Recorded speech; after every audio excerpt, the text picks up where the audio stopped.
তাহলে আরও পরীক্ষাটা করতে সুবিধা হবে।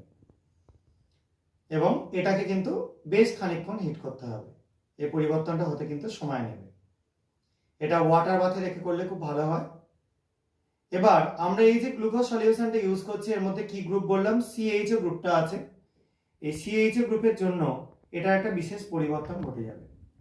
পরিবর্তন কি ঘটবে তোমরা দেখো, আস্তে আস্তে দেখতে পাচ্ছ সলিউশনটা কালার চেঞ্জ হচ্ছে, হালকা ইয়েলো হয়ে যাচ্ছে। আরো দেখো কন্টিনিউ আমরা হিট করতে থাকছি।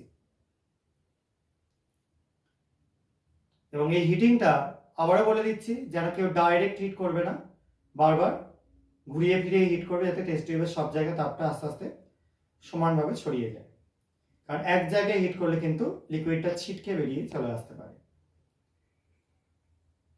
এবং এই হিটটা করতে করতে দেখো পুরো সলিউশনটা কালার কিরকম হয়ে যাচ্ছে, কমলা হলুদ হয়ে যাচ্ছে।